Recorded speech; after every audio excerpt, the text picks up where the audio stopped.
media. As consumers, we are bombarded by it at every turn, like the Incredible Hulk being bombarded by gamma rays. But what makes some media endure, while others are banished to the forgotten black hole of obscurity, never to be heard from again? Who or what decides this? Hetero life mates Steve and Yahel want to know, and they want to know now. This is Obscurity Now.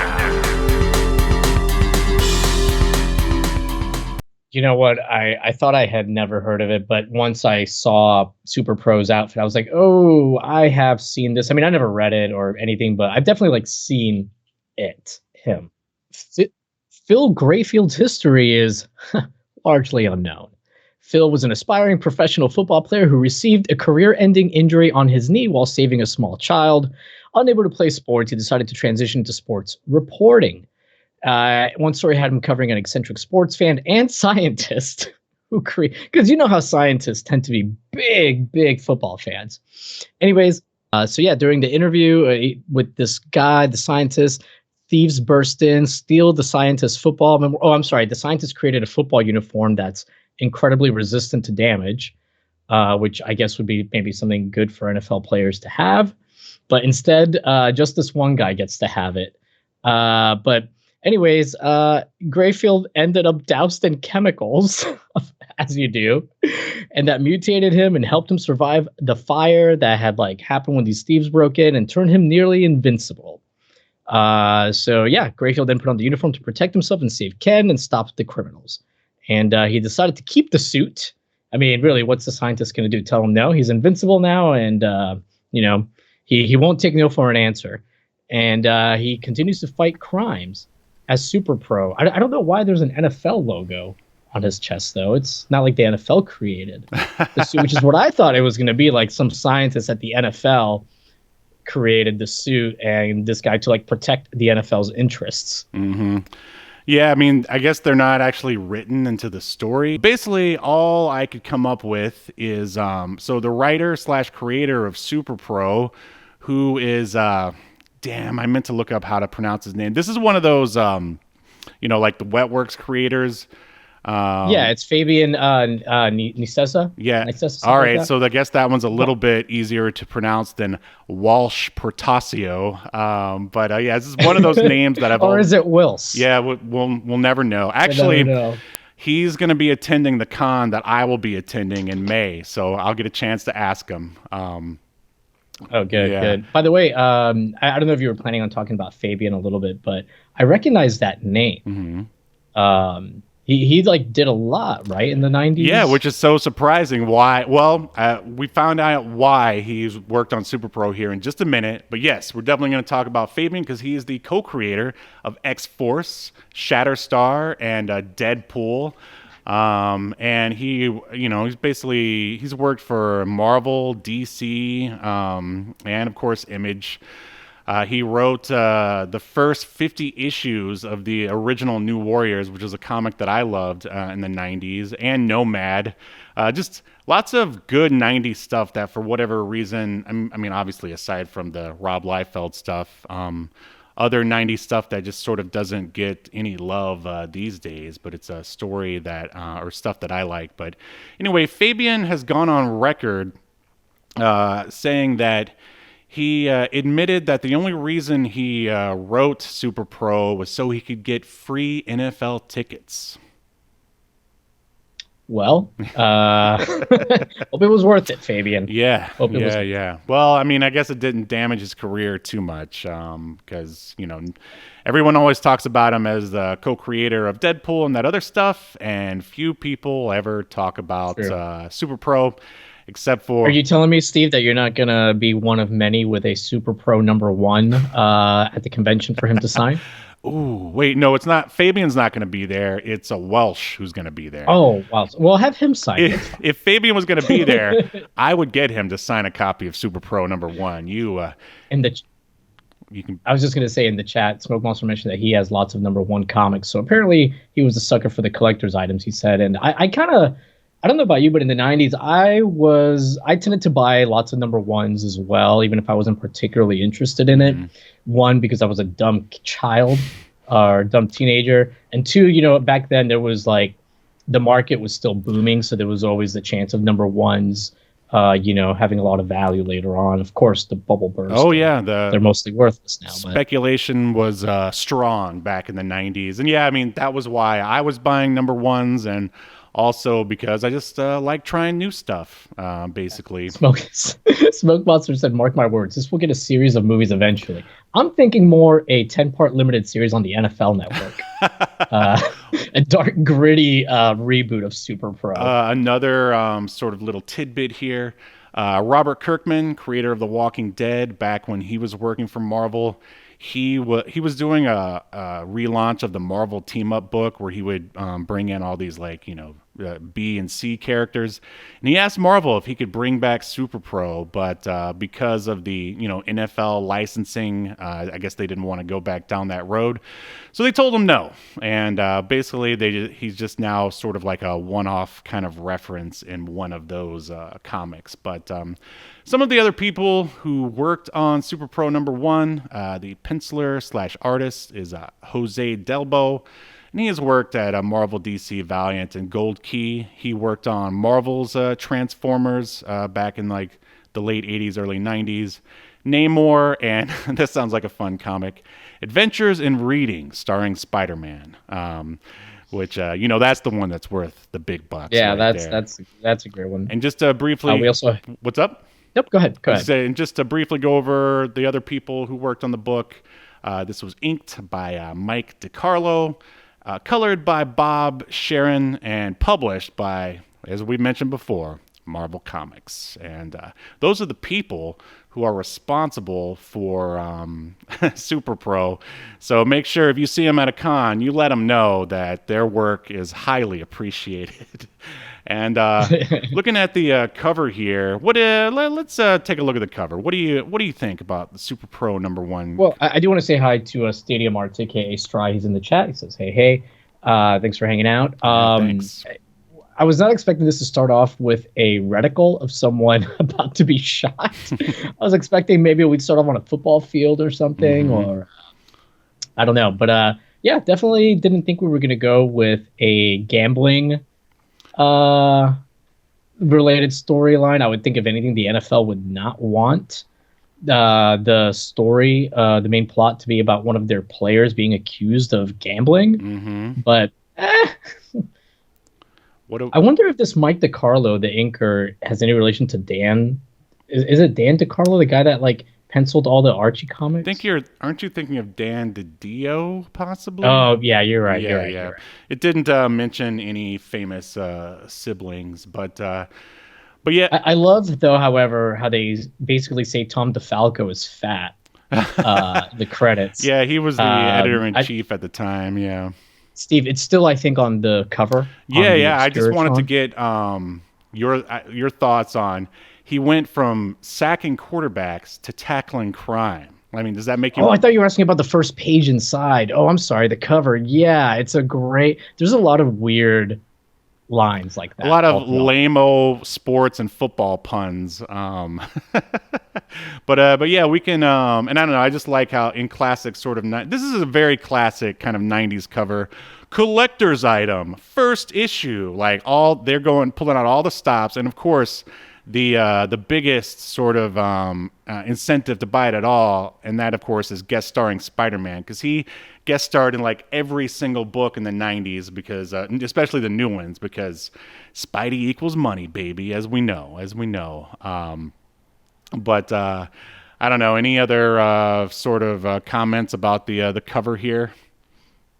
I don't think it's a particularly great cover. No. With all the like the blue area, like empty air space behind Spider-Man. I don't know. It feels like a panel in the comic that they like decided to make the cover or something.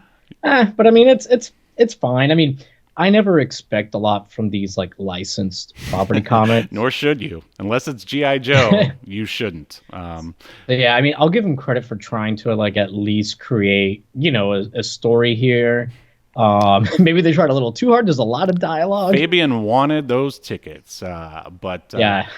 So yeah, we'll jump into the comic here and the story. As Yahel already said, we open with a dude about to be assassinated, and the name or the title of the story here is "You Bet Your Life." And Yahel already covered SuperPro's origin, and now he's in LA. So I'll just go ahead and start reading here for a bit. Okay, so it's nighttime in Los Angeles. John Murtaugh is a financial wizard. He can consistently multiply 2 times 2 and come up with 10. How is that even possible? What does that mean? What does that mean? It means he's really good at math, Yahel. Really good.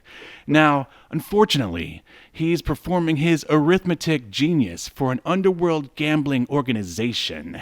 And he's been caught now to save his own skin. John's going to turn state's evidence against his employers.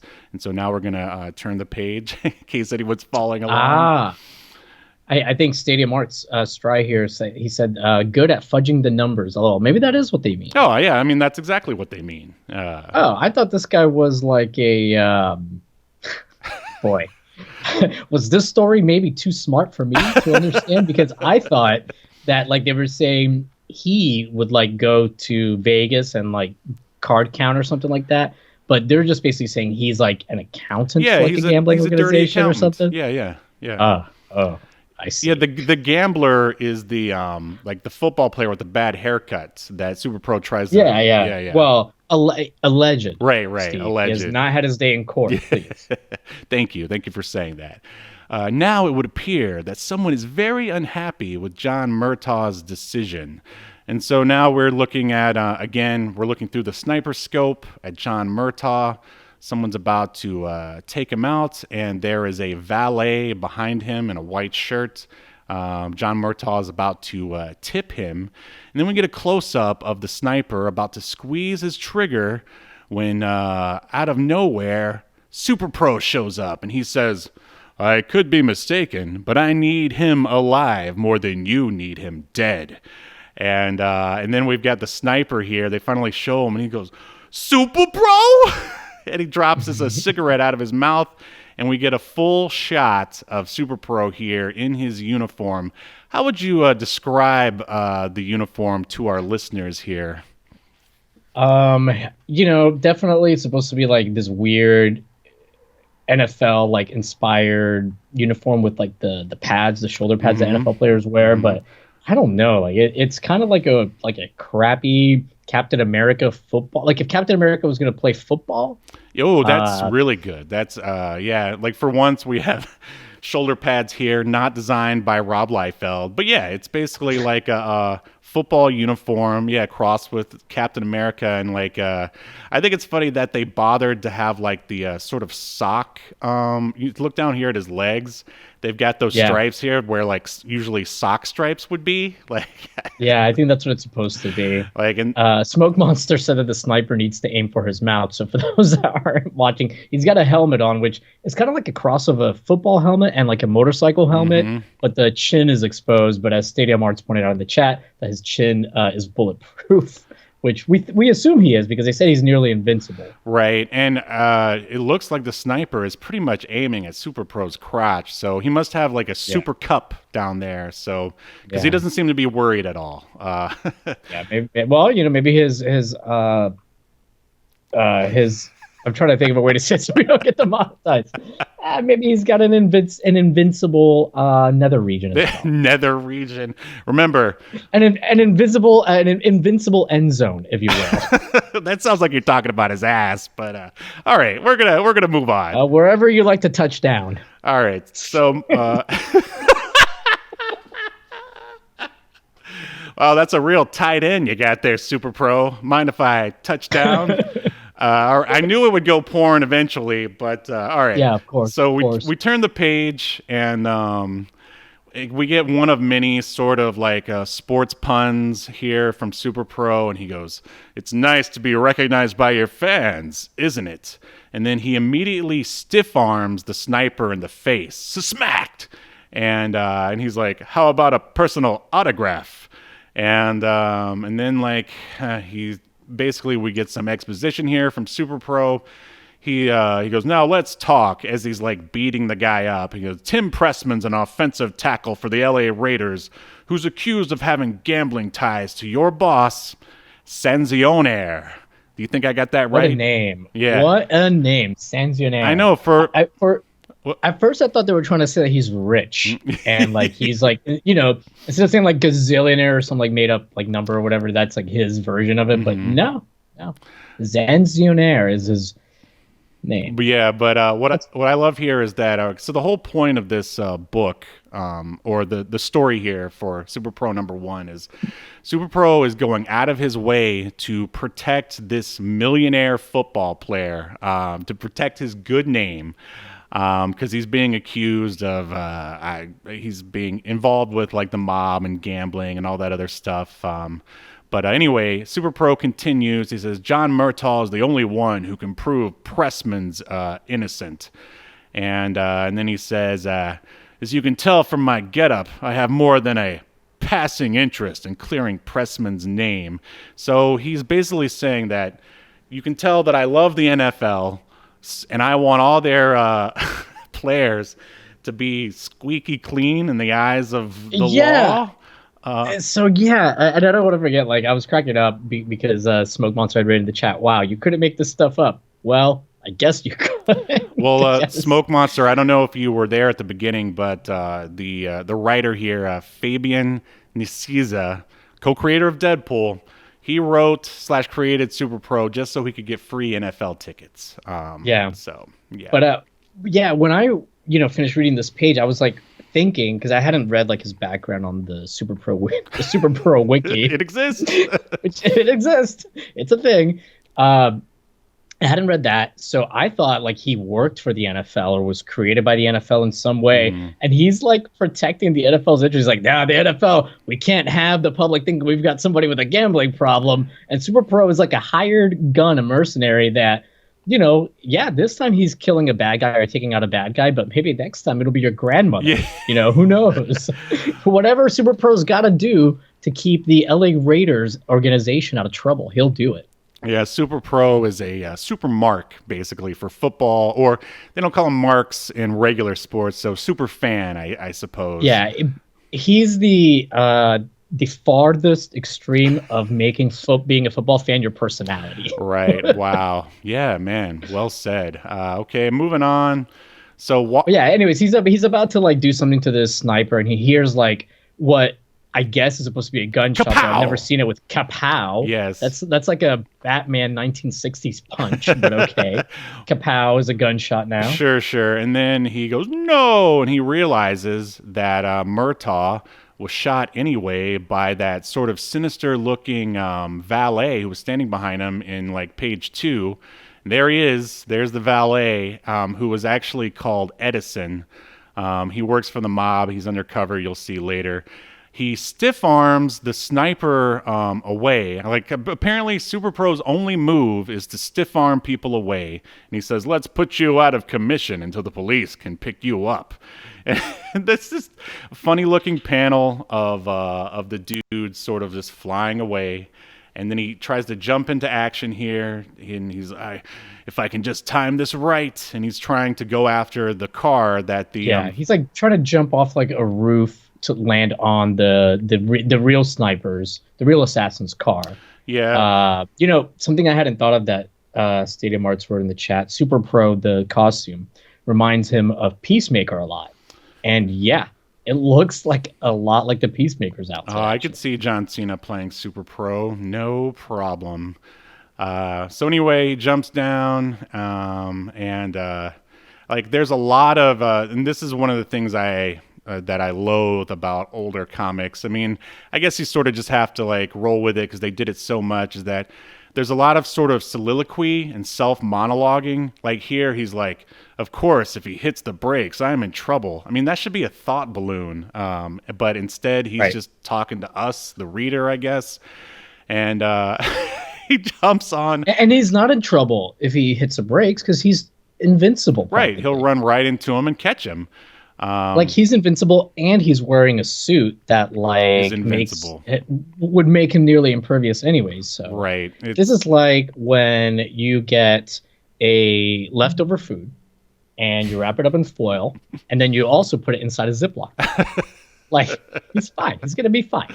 Yeah, yeah. That's a terrible analogy. No, I think it works. And speaking of things that work, so Super Pro lands on top of the car and he says to no one, or us, the reader, touchdown, because you got to have those terrible puns, because why would you not? Yeah. And this is a funny little quirk of Edison here, is that he loves swearing in a comic that's for 13-year-olds. So you get like the old sort of dashes and money signs and stuff, and he's just like, what the blank was that? And that way you can fill in whatever swear you want, and they could still stay within the comics code authority. And then again, to nobody. I mean, I guess Super Pro, he should be focusing on catching Edison here. He says to no one, "Whoa, how do Daredevil and Spider-Man do this kind of thing every day?"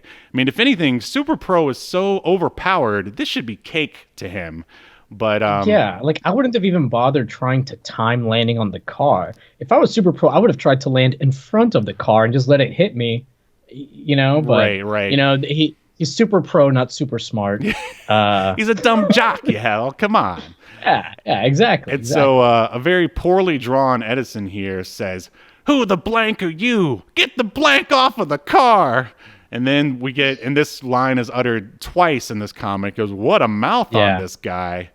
And by the way, so Smoke Monster pointed out like the color of this Corvette, which is like, he said that magenta vet. I'd say, yeah, it's like magenta, but maybe a little purplish. Mm-hmm. What do you think about this color choice? It's an awful color that I feel like maybe it got sort of lost in translation, because as we've said before, at this point they're still dealing with the three colors, before the Image came along and spiced things up. And I'm sure they probably wanted it to be like a red or something, and this is what they ended up with. Yeah, I mean, and it's weird that I guess they didn't do it red because so much of Super Pro's costume is red. Right. Maybe they were afraid he'd blend in, and then they obviously want like the vet to stick out from the other cars on the road. But yeah, weird choice. Yeah, it looks like one of the Simpsons cars is pink for some reason, and it looks like the same sort of similar color. But yeah, so Super Pro, this is there's a lot of, not a lot, but there's 2 or 3 really funny lines in the whole comic, and here's one of them. Super Pro says, "What a mouth on this guy. I'm going to have to wash it out with a fist." And, I mean, what did you think when you read that?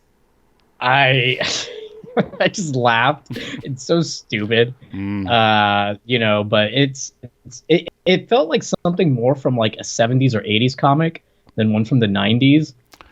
But, whatever. I mean, maybe he figured this is the kind of stuff the NFL's commissioner or whoever like was in charge of approving this stuff would want to see. I assume everything in this comic book, everything in it is just geared towards the one goal of getting Fabian Super Bowl tickets to impress a girl or a guy. I don't know what he's into, but he's trying to get laid. Right. I mean, I don't even think he thought it would impress. It's just like, I just need something to fill the page here. So that's what he went with. And you know what? I don't want to get on a tangent here, but this sounds like the dialogue that's going on in current Marvel films. But anyway, moving on. So Edison here, the evil valet, shoots Super Pro point blank through the windshield and somehow misses. I guess Super Pro's so fast that he runs, he sort of dodges or moves out of the way. Maybe his chin isn't bulletproof. Yeah, maybe. And so Super Pro is now behind. He sees him in the rearview mirror of the car, and Edison is all, "Oh, smooth. Tough luck, dork. I'm out of here." And then he takes off in this magenta-colored Corvette. And then out of nowhere, he explains while he's there later, but we see your friendly neighborhood Spider-Man just hanging out, doing nothing. And he's all, "Not bad. This Super Pro is as good as the newspapers have said. Unfortunately, I don't think he can run fast enough to catch that car. Maybe I should lend a hand?" And so I mean, Super Pro wasn't particularly impressive here, so No. I guess the newspapers just said, "Yeah, Super Pro's all right." Yeah, but you know what's going on here, like what Spider-Man is doing, why he's here. Think of it in terms of Yeah, wrestling, like when Hulk Hogan was trying to get over Eric Bischoff's son in TNA. I mean, he's giving right, Super right, Pro right. the rub. Yeah, yeah, exactly, exactly. He's giving him the old endorsement, the old Spidey endorsement. Right, right. Unfortunately, Spider-Man was prostituted a lot in the 80s and 90s for this. Absolutely, yeah. But I don't even think the power of Spidey here can get old Super Pro over.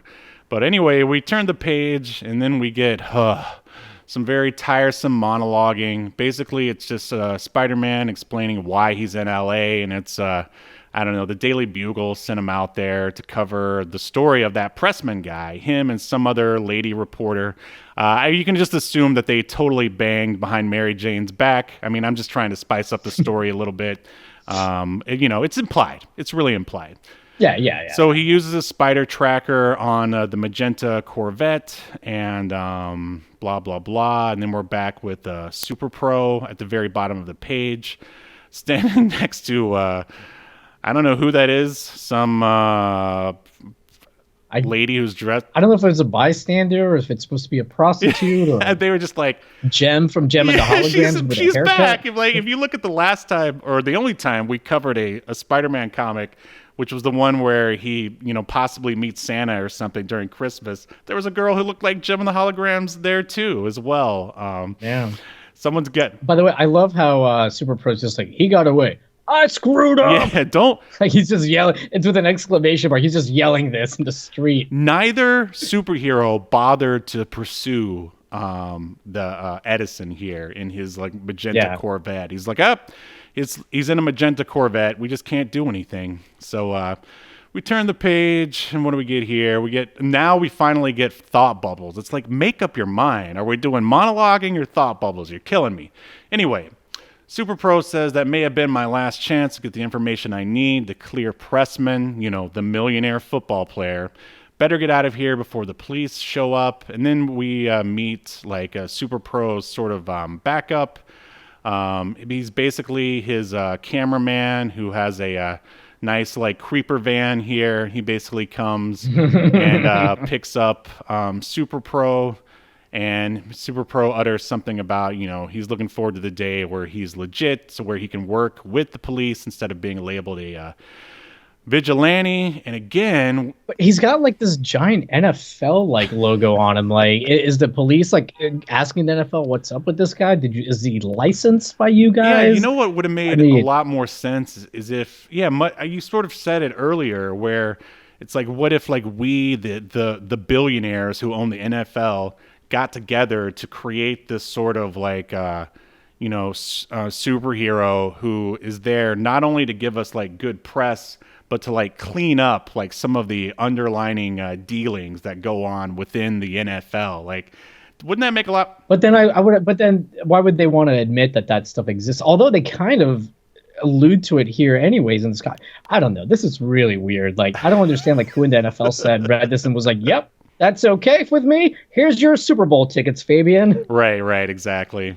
So yeah, Spidey here takes pictures of Super Pro. He says a bunch of stuff about, it'll be good to send him back to the Daily Bugle. It'll help my story, blah, blah, blah. So we move on, and we get... But he does say that he misses his rowdy redhead.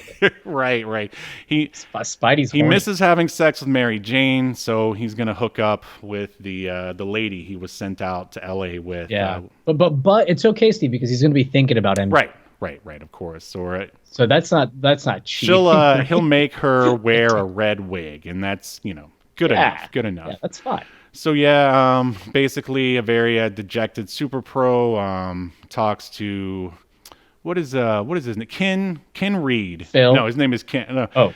I'm sorry. Super Pro is right. And his helper, who's got a great haircut here, Ken, his like, I don't know, backup / cameraman.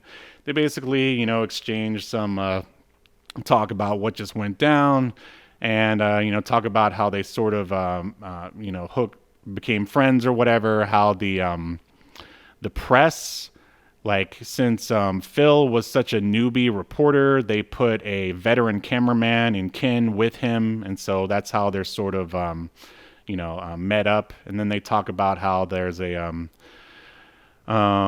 a tape that that they're looking for, that Murtaugh, the one who was assassinated at the beginning, he had a tape. What a name, Murtaugh. Right. I mean, Murtauj. Like, why? What is up with the names? In yeah. this? Well, I mean, Fabian just wanted people with as ridiculous as last names as his, so he doesn't feel so bad. I actually suspect that. I suspect that a lot of the names in this are people that either worked like in the NFL offices or something, and he's just like throwing in their names to further grease the wheels. Ingratiate himself to the NFL. Yeah. And I just think of Riggs and Murtaugh from Lethal Weapon whenever I hear the name Murtaugh. Oh yeah. Not you apparently, but that's okay. So yeah, basically Ken here says that there's a tape, and that actually plays into the plot later. That Murtaugh guy was going to turn over state's evidence, but obviously he's dead now. And SuperPro's like, "Ooh, what's going to happen?" And all Ken is like, "Oh, get a good night's sleep, rookie. We'll figure it out tomorrow." And you can just assume that something happens, but it doesn't because SuperPro goes back to his, hotel or apartment. And then, I don't know, I feel like this page is kind of a waste, or maybe they just wanted to show that SuperPro, on Red Letter Media, they would call this a case of the not gays, that SuperPro has like a girlfriend, and of course she's dressed in a sheer nightie, as we saw like in the 80s and 90s whenever there was like a woman hanging out in like at home alone. She's always dressed in like lingerie or something. Yeah. And she's always ready to seduce, apparently.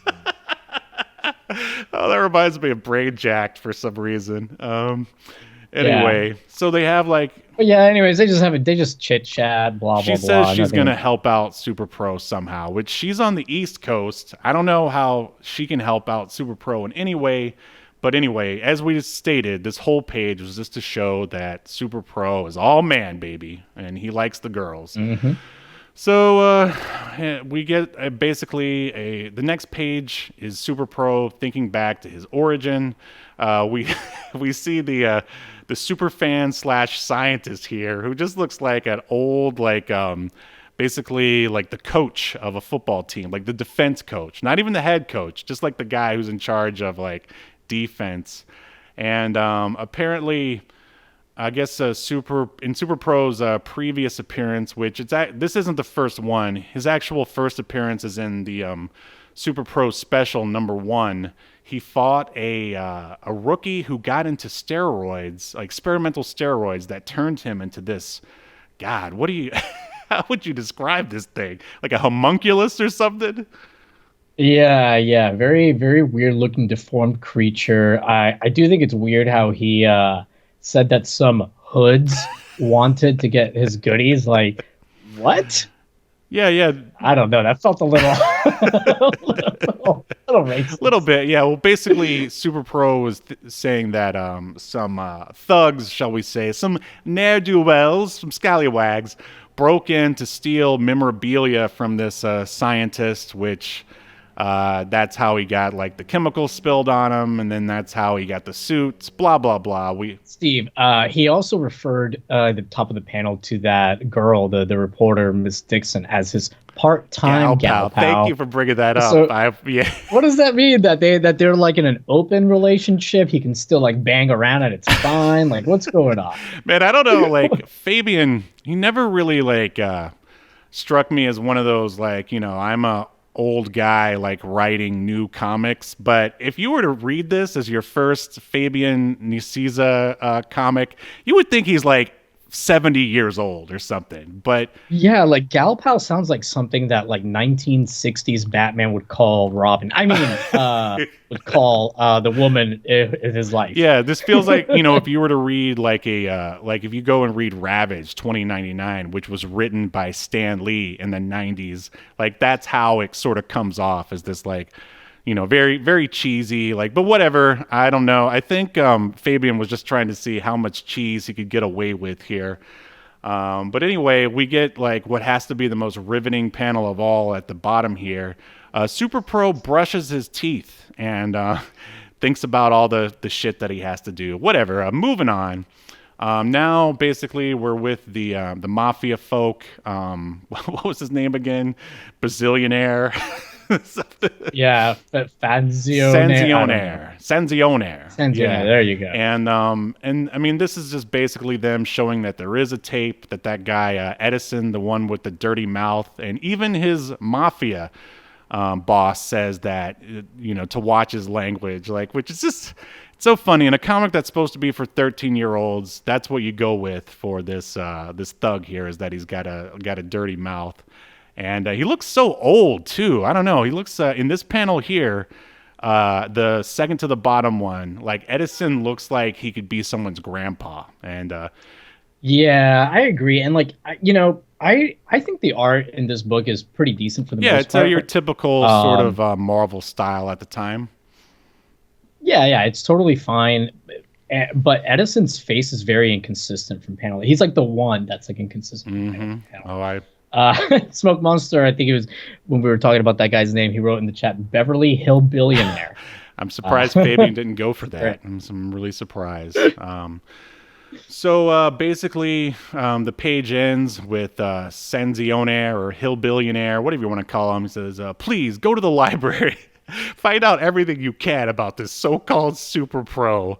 So yeah, Why does the library have books about? Yeah, he and LeVar Burton go to the library to research SuperPro. God, I wish LeVar Burton was in this. Oh yeah, that would be pretty funny. So now it's the next morning at the Los Angeles County Courthouse. The grand jury arraignment of Tim Pressman proceeds, and do you even see how lame a name Tim Pressman is for a football player? Because, he's pressing guys left and right, because that's his job. That's what he does. Yeah. And so, yeah, I'll just read some of the dialogue here because I think it's pretty funny. We'll see. This way, Ken, we'll get this is SuperPro. He says, this way, Ken, we'll get a better angle on Tim as he comes out of the courtroom. And then Ken is all like, the rookie telling me about camera angles? You've got to love this guy.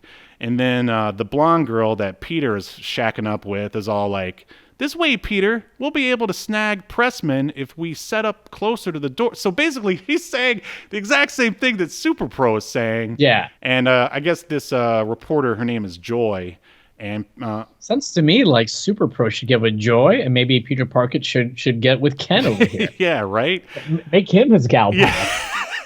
And part time. Right, part time. And Peter is all like, Joy. I mean, I think he's getting angry. He's like, Joy, I know how to take a good picture. And he's clenching a fist. I mean, it's off frame, but I bet it's off panel, but he's clenching a fist. Yeah. And so now we get that classic sort of shot of Spider-Man where it's like half his mask in case he forgot that he's Spider-Man, and he's thinking to himself, he's like, hey, that Phil Grayfield, I've seen him on ESPN. And then Phil, who's also in that panel, is thinking to himself, wonder why this guy's looking at me. And then we get a reverse of that same panel, and now we get half of SuperPro's helmet on Phil, and he's thinking to himself, probably just recognizes me from my playing days. And then Peter is thinking to himself, must be tough to be the idol of millions. Like, this is the weirdest exchange ever. Like, what? Yeah, I mean, honestly, they look at each other like they are flirting with their eyes. And the thought bubbles aren't helping. No. Fabian is like, let me see how gay I can make this comic without anyone noticing. Not that there's anything wrong with that. Anyway, so out comes Mr. Pressman, and he looks like your typical sort of jock football player. And all the reporters are talking, and they go, Mr. Pressman, can you comment on, is it true that, did you accept money from, do you know anything about? And Pressman is all, I have prepared a statement to make. And it's Bubba from the Dudley Boys. I was thinking more like Moose from Archie. And then we get so we turn the page, and we get a shot of Pressman's haircut. Could you describe this? It's like a A mullet? What in the Mad Max is going on with this man's scalp? Or Exo Squad. Like- Exo Squad. Oh yeah, Exo Squad. Yeah, okay. Exo Squad's a better description actually. Yeah, he's got like a mullet, but like the middle of it, there's like a 2-inch portion or maybe like an 1.5-inch portion of it that's just like shaved like a line all the way around. Yeah, And then he's got like a little tiny ponytail he's put his mullet in. He's going to court, Steve. I mean, he's got to look professional. I mean, we definitely got a party in the back, but up top, it's like military up top, party in the back. I mean, that's the only way I could describe it. Yeah, it's actually, I know the way to describe it. The back/bottom part of his hair is like a skullet. There you go. And then the top is like a like a military buzz cut or something. It's very weird. In the chat here, I don't know if this might have been Stry and Smoke talking about each other, but about the Super Bowl being in New York or Spider-Man. Anyways. All right, so Pressman here, he tells the press that he has never done anything bad, even though he has a rather... Actually, I actually love this line. Oh, read it. Actually, read the whole thing. Go for it. He says, though I have a reputation... This is the accused football player, jock, accused of gambling. Though I have a reputation as a rather eccentric and wild individual. This is his prepared statement, Steve. I have a reputation as a wild individual. I have never willingly or unwillingly participated in any actions that would be detrimental to the game of football I love so much. Like, what a weird what lawyer prepared No, this? you know what that is. I mean, that's just Fabian sucking up to the NFL there. It's like... it's just so weird. Yeah. Yeah, I'm a wild man. Well, hey, at least rather eccentric. brutal murder isn't his life, you know. Oh my God! Yeah, that's a little preview for next week's episode. Stay tuned. So we get your. It's weird. It turns into a Spider-Man comic here for a few pages. We're basically with Peter here for a bit. He gets his spider sense a tingling. Something behind us. What could it be? I'd better check this out. After last night's events, no one involved in this mess is safe from trouble. Change in this alley? He was actually thinking that to himself? God, that's awful. So now we get our fully costumed Spider-Man. He's flying in. The tingling is kicking up quite a ruckus as I swing closer to the rooftops. And while Fabian really is stretching his creative muscles here, we get another sniper. And he goes, that looks like the same guy that got away from SuperPro last night. And you, Spider-Man, because you were there and you did nothing about it. You just let him. You let a killer go. So much for with great power comes great responsibility. So it's Edison, and now he's morphed into Wolfman or something. Spider-Man, we get... By the way, how weird is this line from Spider-Man to the sniper? You're only supposed to be shooting people on the...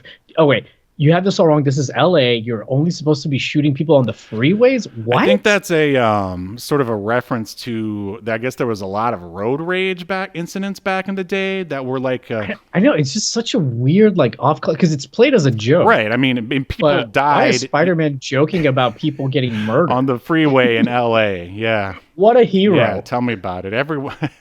Then, when Edison says, what the, blank... Yeah. Spider-Man has a goal to say, what a mouth you have. What a mouth on Spider-Man. Right. Just making fun of people being murdered. But Spider-Man follows that up with, I think I'm going to have to wash it out with web. So a callback to SuperPro saying, what a mouth on this guy. I'm going to have to wash it out with a fist or among. So yeah, I mean, when I read both of these lines for the first time, I died with laughter and embarrassment for everyone involved. Smoke Monster wrote, this town has sniper problems.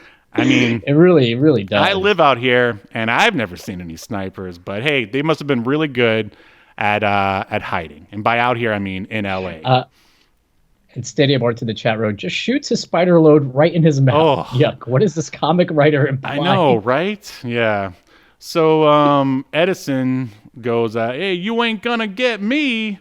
And then, of course, Spider-Man misses because, man, he's just really bad at being Spider-Man in this comic. I guess it's just he's jet-lagged, He's not used to being out on the West Coast. But anyway, Spidey yells, "Don't jump! You'll never make the next rooftop." And then we turn the page, and we get a pretty awesome panel of Edison falling to his death, basically, screaming the whole way down. Argh! And he lands on a thwomp, and Spider-Man thinks to himself, he was going to kill Pressman, the most important guy in the entire Marvel universe, because he is an official NFL football player. And things have definitely gotten out of hand. Time to follow my Spidey tracker, blah, blah, blah, blah, blah. So SuperPro is looking on, and he's all, that guy who fell, that was the man who killed Murtaugh last night. Now more than ever, Pressman is going to be linked to Sanzione.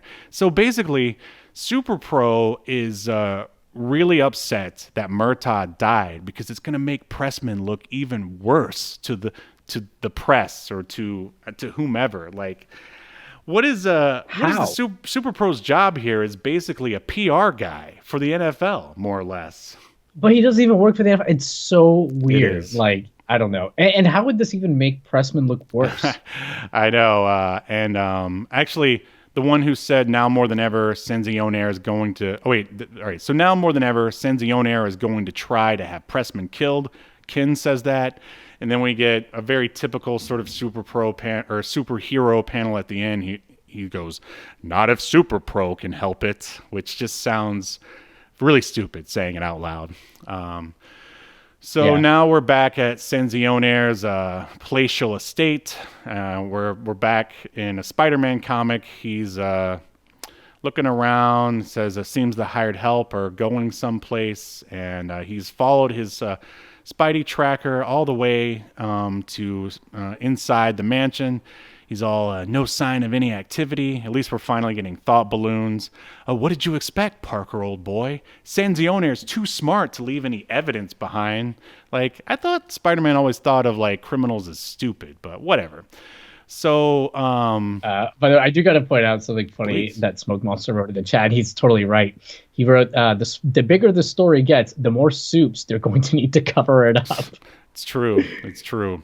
But now it's okay. So I guess Peter is still thinking to himself, but it doesn't take a betting man to gamble on where those thugs were going. And now we're outside the Malibu home of Tim Pressman. And I guess either Sanzione has hired these like ninjas with night vision goggles, or he got out some decent equipment for his thugs, because now they all look like, I don't know, Snake Eyes or Alley Vipers from these are his hoods, sir. Oh boy, I mean, you're allowed to say it, not me. So anyway, I think that's what Fabian would say. I think it's... Well, yeah, I guess so. So these basically these like ninja looking guys they've got out their hardware, their cool guns, and it looks like a bazooka. And out of nowhere comes SuperPro, and he's all, sorry boys, this time the odds favor the house. Which, like, whoa. It's like we went from like football puns to like gambling puns. It's like, pick something and go with it, SuperPro. Come on. Well, and the thing is, it's not like the bad guy that got assassinated early on was making a bunch of gambling puns. It's not like somebody else was making gambling puns. So yeah, it's... I mean, I guess that's what it's supposed to be in reference to, but it doesn't make any sense as to why he would. But whatever, man. It's SuperPro. He's hopped up on his steroids. Yeah, I mean, thank you. Someone had to say it. You don't want to point it out to him. It'll just make him madder. He'll get the roid rage, and then everyone gets hurt. So SuperPro leaps over this wall or something, and as he's doing it, he says, I'm getting a little annoyed at this lack of recognition, boys. So SuperPro is such an egomaniac that he's mad that these ninjas don't know who he is. So we turn the page and we get a pretty cheesy panel of him, but well drawn, I will say, of him socking one of the ninjas in the face, and he says, the name is SuperPro. And then basically... I don't know. Is this well drawn? Like, what angle is SuperPro coming in at here? Like, his back is arched, like he's got like scoliosis. What is right? All right. I guess they were trying to make it as dynamic as possible, and then now that you mention it, it sort of just makes him look like a Stretch Armstrong or something. Yeah, and he's like coming across. He's punching him from right-ish to left of the criminal's left, but the criminal's falling to the right. Like, why can't SuperPro have like his feet planted on the ground and then do like that cross? It would make a lot more sense. You know, I guess after reviewing Youngblood, we should just be happy we've got somebody that can draw. Yeah, and hands. So moving on. I mean, basically, oh yeah, here's another cheesy SuperPro line. He goes, "Do you want me to spell it out? Nah, didn't think so. Oof, you're a big one, aren't you?" And so I guess he's trying to do like a back body drop or suplex or something. Yeah, like a belly-to-belly overhead suplex. Yes, and he ends up throwing the ninja through some glass, and then he's all, "Now let's make sure you're out for the boom missile launchers," says SuperPro. "You boys aren't kidding around, are you?" And then we turn. I mean, obviously, though, we have to, before we turn the page, we have to acknowledge that SuperPro is very impressed with the size of this one thug ninja. I mean, a little too impressed, if you get my drift. Yeah, yeah. So we turn the page, and basically the what did they even fired at? It doesn't even show. It's like a rocket launcher. Yeah, I know, but like, were they firing it at SuperPro, or what were they shooting at? I guess they missed. Oh, all right. They're in the background here. Them or something, maybe? They're in the back. Oh, no. They're shooting it at the house because they're trying to kill Pressman. Right. So they shoot it at the house to By the way, Steve, if you were trying to assassinate someone, yes, and you dress all in black and you got your night vision goggles, because you're trying to be stealthily, why would you then blow a hole in the side of his house with a rocket launcher? I feel like it doesn't matter how well camouflaged your outfit for the evening is, they're going to know someone's there. Yeah, it doesn't make any sense why, you would it's like a ninja using a chainsaw. It's like just they're gonna hear you coming, buddy. But so yes, SuperPro, he tackles. See what I did there? Because he's a football player. He tackles people. Yes. He tackles the ninja with the bazooka and says, "That's far enough, punk." And they turn out the lights, and now we see through the ninja's night vision goggles. And he goes, "Dance with this dork. I'm going upstairs." And I guess they're heading up. Okay, so here's another big-time logic flaw. All right, a bazooka has gone off, and, I guess it all sort of takes place in this very short time span. And now, finally, Tim Pressman has gone downstairs with his gun to confront whoever just fired a bazooka at his house. But there's no flames or wreckage or anything, Yahel. Help me out here. I mean, there was some smoke in the very first panel on this page. Yeah, I see it. But yeah, that's pretty much it. By the way, if you're the NFL, do you want to have one of your linebackers immediately come down with a gun threatening to shoot people? Hey, they want to show that they're... Yeah, I mean, at least he's like warning the person that he has a gun. Right, but wouldn't it have been more badass if he came in, like, tried to punch one of the guys, does it hand to hand, and then the other guy's about to shoot, and then another guy's about to shoot him? Like, it's just so going weird. With our theme here, if he like grabbed his football helmet and hit the guys with the football helmet. So it was like a football at his face, and his skull shatters. Yeah, there you go. So he comes down, Pressman, he's like, "Whoever you are, I have a gun." And then SuperPro says, "Pressman," he's in the background. One of the ninjas aims a laser sight right at Pressman, and he goes, "Duh?" Then SuperPro leaps into action, and he goes, "Get down!" Just as one of the ninjas fires the gun, we turn the page, and we get a thwoom. You'll see. So what just happened here? So SuperPro, why is that guy flying backwards, Yahel? Because apparently in the next panel it says SuperPro says explosive shells are good for scary and intimidating people. Right. So I guess he did that. But as Smoke Monster just wrote in the chat, he wrote, now that you mention it, why isn't his weapon, SuperPro's weapon, a super football? Right. Yeah, why doesn't he have like little football You explosive shells or fools, whatever? smoke Like, monster, Yahel. That would be totally lame. Not like Super Pro as he is. I mean, that would just make him so lame. but the thing is, like, apparently it's not even Super Pro that used these shells because then he says, but they're not the smartest things to use in close Right. quarters combat. Yeah, I mean, So, the idea is that the dude fired and somehow the explosive bullet made him fly back. The guy who fired it made him. oh, Yeah. okay, I see. So the bullet was an explosive Yeah. shell, I mean, which it would have to and be like huge, but whatever. so he was going to make Pressman explode. Right. And somehow, I guess it hit off Super Pro, but there was no residual damage for Pressman because I guess Super Pro took the whole brunt and whatever. Let's get through this. So yeah, nice of Super Pro to explain what just happened there, because we would be completely lost. Super Pro then proceeds to beat up the ninja. He kicks him, it almost looks like in the groin. Look at that kick. Wow, that's like right out of Street Fighter. He says, the fists and feet work just fine to take out your type of scum. And then the ninja gives up. He says, okay, I give. And here's the last of what I think is just an amazing, just so bad it's good line. So, all right, the ninja goes, okay, I give up. And Super Pro says, no, you received a pounding, that is. Just so awful. Absolutely awful. Chef's kiss.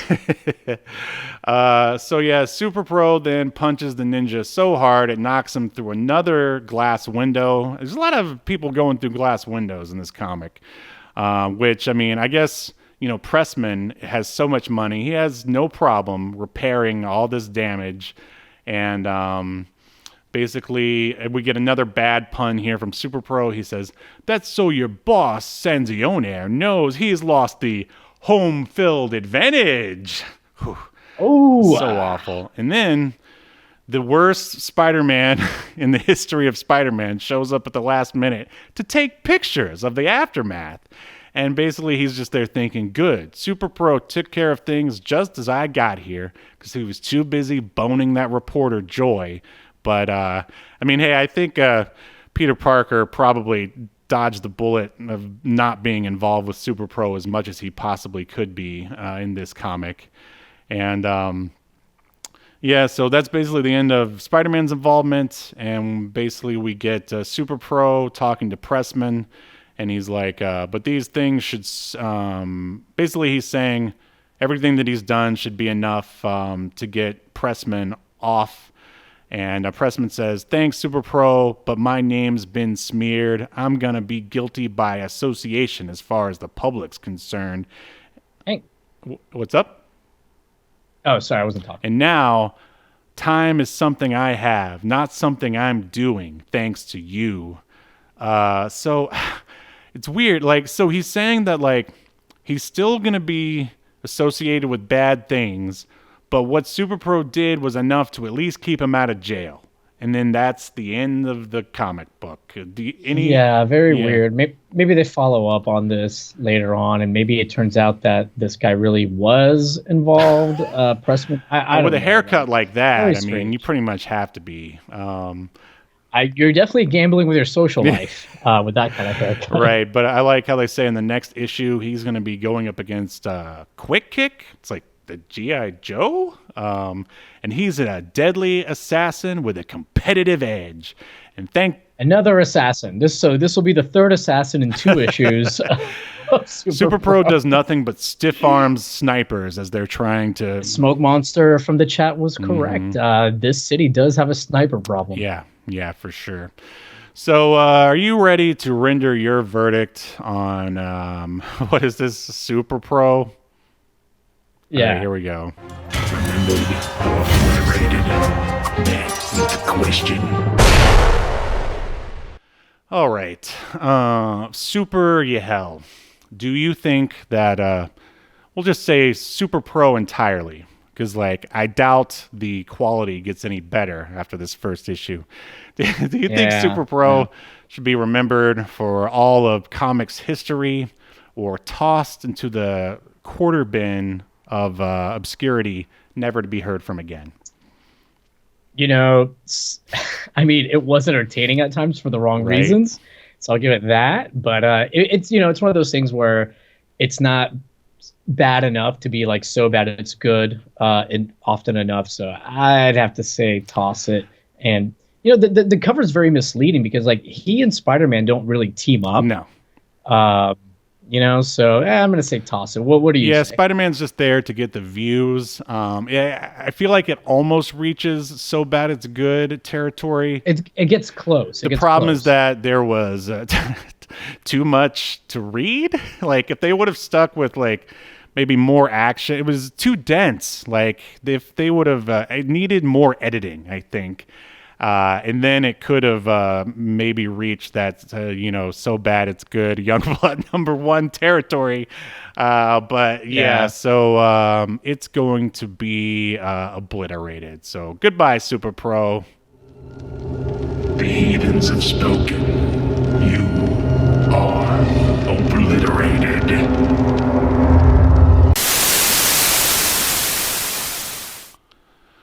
Whew. All right.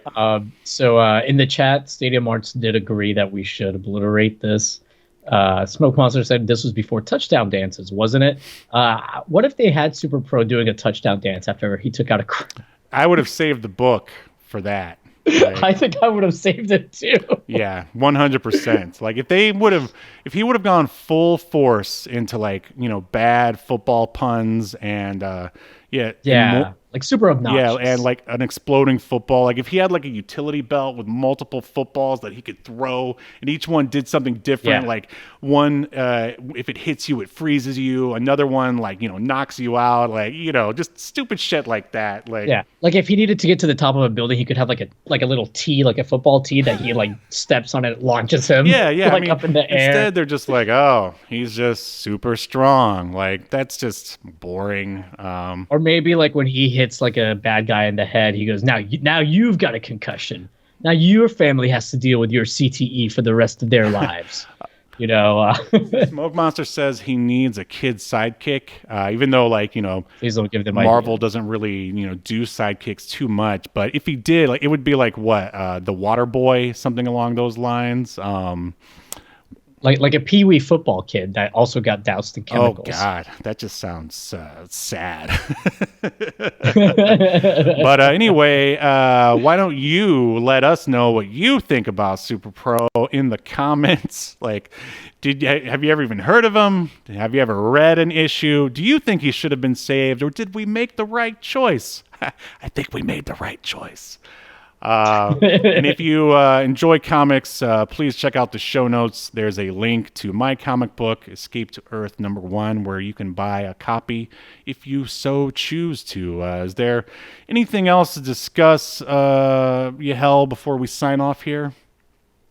No, we should probably mention that next week we won't be live. Steve, I think, has a prior engagement. I might be around in the comments, though.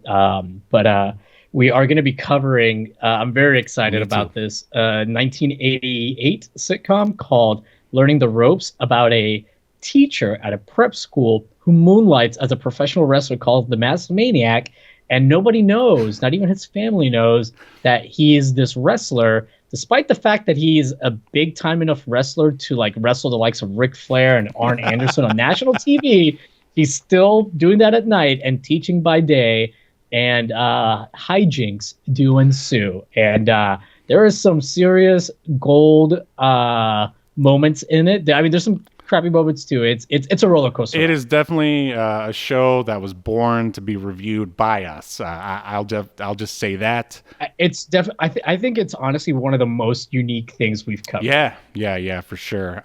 So yeah, make sure you tune in for that. And also, last question I will ask you and anyone in the chat who wants to chime in. Would you have rather have read this issue of SuperPro or watched the Super Bowl?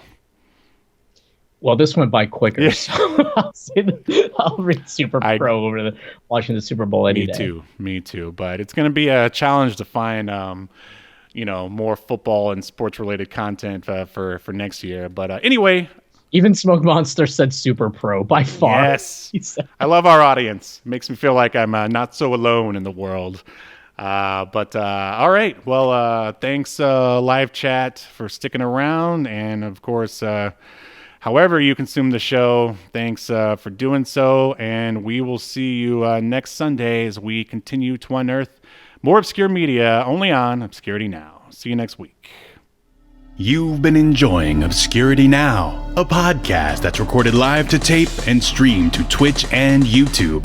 Subscribe so you never miss an episode or hilarious quip. Take us with you by following the download links provided in the show notes to wherever you get podcasts. And take notice of our various social media links if that's what you're into. I'm not here to judge. And make sure you join us live next week at 6 p.m. Eastern, 3 p.m. Pacific as we continue to discuss more obscure media only on Obscurity Now.